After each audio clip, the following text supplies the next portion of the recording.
Thanks for staying with us. We're going to start with the nation. Rivers, cache of arms seized from pipeline bombing suspects. First Bank files appeal. GHL, we flawed First Bank in court. Senate throws out Natasha's sexual harassment petition. And picture a story here, driving implementation of the contributory pension scheme for timely retirement benefit payment. That's a picture story in the nation.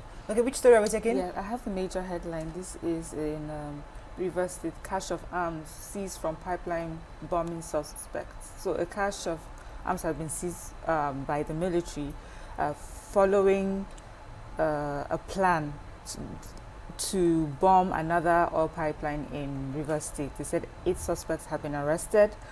So the joint security force that has been set up following the emergency rule declaration helped to thwart the attempts by the miscreants to attack the oil facility. 6 people were arrested.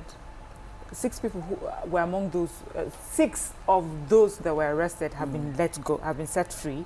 They said they found arms, ammunition, and other items recovered from the suspects, and all these were displayed by the Commissioner of Police, Olugbenga Adepoju. They said some of the vandals actually died trying to bomb the pipeline at Allu-Rumuekpe in Ikwerre Local Government Area. And thank God for the quick response of the security agencies. Also, the sole administrator has announced the resignation of the head of service, Dr. George Nwaeke, and then Dr. Brown, who is the permanent secretary welfare office of the head of service. Okay, Dr. Brown would be acting in the interim in his place. And we also announced the appointment of Professor Ibok-Ete as the secretary to the state government. So, of course, as we would expect, lots of changes are happening there. But, you know, we're grateful that security agencies were able to timely, you know, stop that attempted bombing of the pipeline. Okay, so I took a story on the Super Eagles. They said the Super Eagles have not been happy. Yesterday they played a match. So Nigerians' hope of reaching the 2026 FIFA World Cup final suffered a setback after the Warriors of Zimbabwe scored a last-minute equalizer in their match day 6 encounter at the Godswill Akpabio Stadium in Uyo. They said the result meant the Super Eagles are still stuck in 4th place in Group C, as leaders South Africa put daylight between themselves and the rest of the pack with a 2-0 win over Benin Republic in Abidjan that took them to 13 points. They said the Benin Republic cheaters and Rwanda's Amavubi are both on 8 points, one more than the Super Eagles with 4 rounds of matches left to be played over the months of September and October.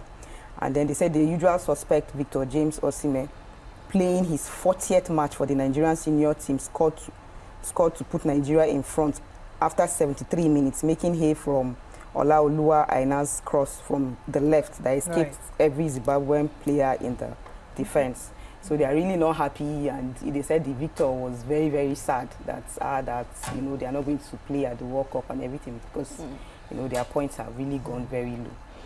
Any story in the nation? Yes, so humanitarian crisis, federal government to link social register to NIN. So efforts are on to link the National Social Register to national identity numbers. The purpose, according to the Humanitarian Affairs and Poverty Reduction Minister, says is to ensure that linked data helps the government to anticipate crisis and mobilize resources faster and reach those who are in need.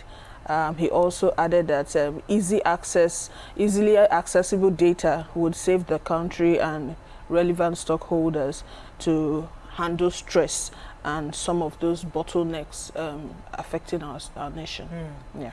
Okay, moving on now to the Punch. Sexual harassment hearing. Senators Ekwe City clash, INEC faults Natasha's recall process. CBN plans fresh battle against forex speculators as Naira slides.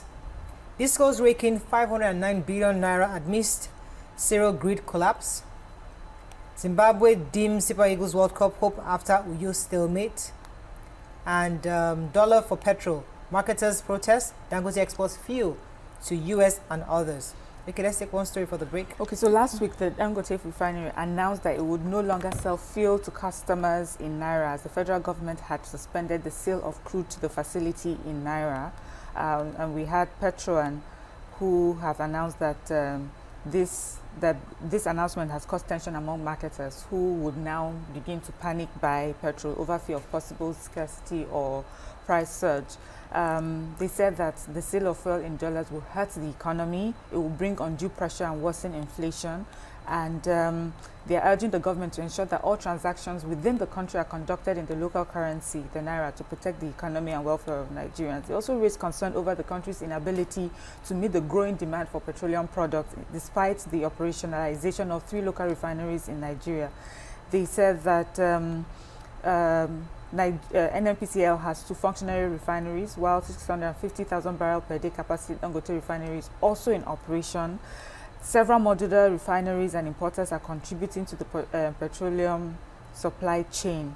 And they said that the local production of combined capacity of about 835,000 barrels per day cannot adequately cater to the country's daily petroleum demand. So really we're having, you know, concerns, especially about this dollar for fuel conversation that's happening.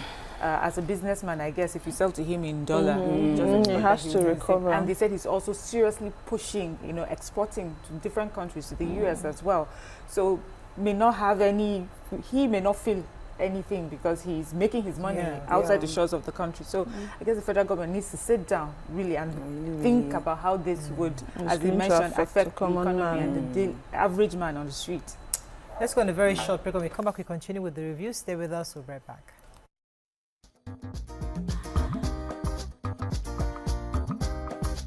Stay tuned. Your View will be right back.